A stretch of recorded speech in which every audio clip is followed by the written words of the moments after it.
한국이 중동에 이어 아프리카까지 뚫어냈다는 소식이 전해졌습니다.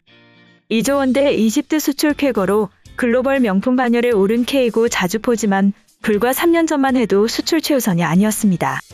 가장 시급한 한국군 수요를 먼저 충족시켜야 했기 때문인데요.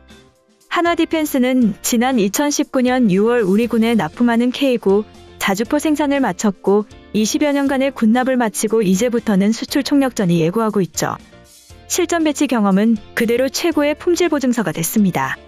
국내 수요에 집중하면서도 2001년부터 터키, 폴란드, 핀란드, 인도, 노르웨이, 에스토니아 등에 총 600문을 수출했죠.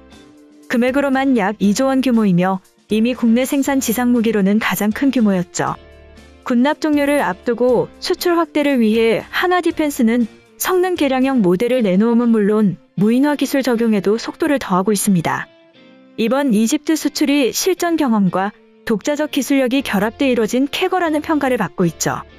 K구 자주포는 1998년 국내 기술로 독자 개발돼 20여 년 이상의 실전 경험을 쌓았는데요. 이번 수출을 통해 명실상부 국가대표 지상전력이 됐습니다. K구 자주포는 최대 사거리가 40km에 달하고 1000마력의 디젤 엔진을 탑재해 시속 67km까지 속도를 낼 수 있는 것으로 전해졌는데요. 기동성과 사거리를 겸비해 산악은 물론 평원과 사막에서도 탁월한 화력을 자랑하고 있죠. 그간의 다양한 수출처가 한국산 K구 자주포를 수입해가면서 이와 같은 한국의 실력을 제대로 입증하고 있습니다. 특히 국내 방산업계는 이번 수출 지역이 이집트라는 데 큰 의미를 부여하고 있는데요. 이집트는 그간 수차례 무기체계 수출 소식이 전해졌던 중동과는 다른 아프리카라는 새로운 시장입니다. K구가 국산 무기체계의 첫 대량 아프리카 수출 품목이 된 것이죠. 방산 수요는 있지만 인프라가 부족한 아프리카 지역은 제품 수출이 기술 이전과 현지 생산으로 이어지는 경우가 많았습니다. 손재일 한화디펜스 대표이사가 지난해 11월 이집트에서 열린 이집트 방산 전시회에서 과거 인도에서 현지화 프로그램에 성공한 경험을 바탕으로 이집트 수출을 시작으로 중동과 아프리카 시장 진출을 확대할 계획이라고 말한 것은 이런 의미를 내포하고 있는 것으로 분석되고 있죠. 이집트의 시장 규모를 보면 손 대표의 각오는 한국 국방의 미래를 더욱 긍정적으로 내다볼 수 있게 하는데요. 이집트는 사우디아라비아와 인도에 이어 세계에서 세 번째로 큰 무기 수입국입니다. 현직 압델 파타 LCC 대통령은 국방장관 출신으로 쿠데타로 집권한 LCC 대통령에 미국이 거리를 두면서 한국 등으로 시선을 넓히고 있는데요. 이러한 이집트의 상황은 한국으로서는 좋은 기회라고 분석되고 있습니다. 아직 수출 단계에 근접한 것은 아니지만 K전차 등의 추가 수출 가능성도 조심스럽게 점쳐지고 있는데요.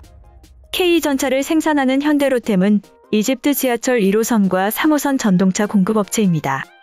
K방산의 이번 이집트 K구 자주포 수출은 지난달 이뤄진 UAE 중거리 지대공 미사일 천공이 수출에 이은 대규모 계약으로 한국 국방기술에 대해 이제는 전 세계가 인정하고 있다는 평가를 받고 있죠. 천공이의 경우 한화디펜스가 발사대와 적재 수송 차량을 한화시스템이 레이더 체계를 제작하고 LIGNX1이 체계 종합을 맡아 UAE 공군에 전달되는 형태가 될 전망이며 전체 계약 금액은 4조 원 이상인 것으로 전해졌습니다. 한편 한국은 국방의 미래뿐만 아니라 앞으로 전 인류를 책임질 메타버스 세계에서도 가장 선두권으로 나서고 있다는 소식이 전해졌죠. 지난 2일 특허청에 따르면 2000년 이후 2020년까지 한국, 미국, 일본, 유럽, 중국 등 선진 5개국 특허청에 출원된 실가명 콘텐츠 기술 관련 특허는 총 3만 1567건으로 집계됐습니다. 2010년 이후 연평균 19% 출원이 증가하고 있는 수치인데요. 한국의 출원 건수는 4,524건에 달하는 것으로 전해졌습니다. 출원인 국적별로는 미국이 43.7%인 1만 3,786건을 차지했고 중국 6,215건, 한국 4,620건, 유럽 2,697건, 일본 2,647건 순으로 나타났습니다. 출원 주체별로는 IPO 대부분은 기업이 출원을 주도하고 있는 데 비해 한국은 개인 13.9%, 연구소 8.4% 등의 비율로 나타나며 기술 개발이 활발한 것으로 평가받고 있죠. 세부 기술별로는 콘텐츠 제공 38%, 인터페이스 30%, 렌더링 19%, 사용자의 생체 데이터를 실시간 추적하는 트래킹 13% 순으로 집계됐습니다. 전 기술 분야에서 미국의 점유율이 가장 높은 가운데 한국은 트래킹에서 20%, 콘텐츠 제공 18%를 차지하며 두각을 나타내고 있죠. 최근 뮤직비디오, 영화, 광고 촬영, 공연과 전시 등을 가상공간에서 실감형 콘텐츠로 제작하거나 신입사원 교육 등을 실제 회사 공간과 유사한 가상공간을 이용해 비대면으로 진행하는 메타버스 서비스를 이용하는 사례가 늘고 있는데요. 미국 시장조사기관 스트라테지 애널리틱스는 메타버스 서비스를 실감나게 하는 실감형 콘텐츠 기술 분야인 가상증강현실 기술의 글로벌 산업이 2020년부터 2025년까지 6배 성장해 약 2,700억 달러, 한화 약 303조 원에 달할 것으로 전망하였습니다. 다음으로 한국에 대한 열망이 만들어내는 가상 항공놀이에 대해서 말씀드리겠습니다. 최근 10대 인플루언서가 올린 도안놀이 사진이 인기를 끌고 있죠. 19만 명의 인스타그램 팔로워를 보유한 신토마리가 한국관광공사 도쿄지사 주최의 도안놀이에 참가한 뒤 올린 사진의 좋아요가 1일 현재 4만 명에 육박하며 인기를 끌고 있는데요. 그녀가 게시한 사진에는 친구와 함께 파자마를 입은 신토양 앞에 한국과자와 즉석떡볶이, 즉석라면이 놓여있는 모습이 공개되었습니다.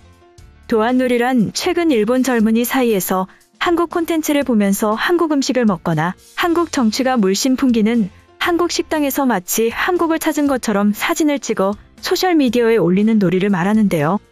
코로나19로 한국 여행을 갈 수 없는 상황이 계속되자 한국 여행 금단 현상을 해소하는 일종의 욕구불만 해소법입니다.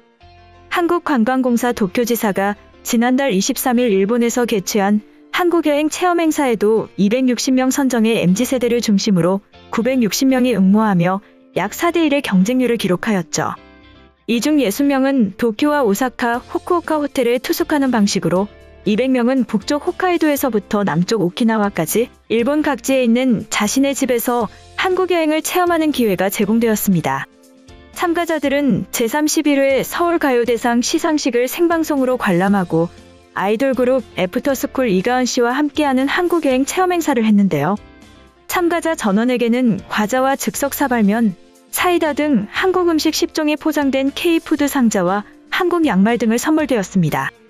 신토양 역시 한국관광공사 도쿄지사가 협찬하는 광고 형식으로 도쿄 호텔에서 열린 행사에 직접 참여하였는데요.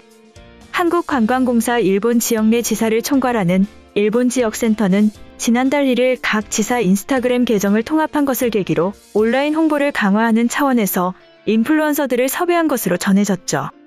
그녀는 한국에 관심을 가진 계기에 대해 중학교 2학년 때 BTS에 빠지면서부터 시작되었다. 코로나19가 사라지면 곧바로 한국에 가고 싶다. 명동에도 가고 싶고 쇼핑도 하겠다고 말하였습니다. 이번 영상은 여기까지고요. 제 영상이 도움이 되셨거나 세계 속 반응 더 보고 싶다 하시는 분들은 구독과 좋아요, 알람 설정까지 부탁드립니다. 다음에 또 봐요. 안녕.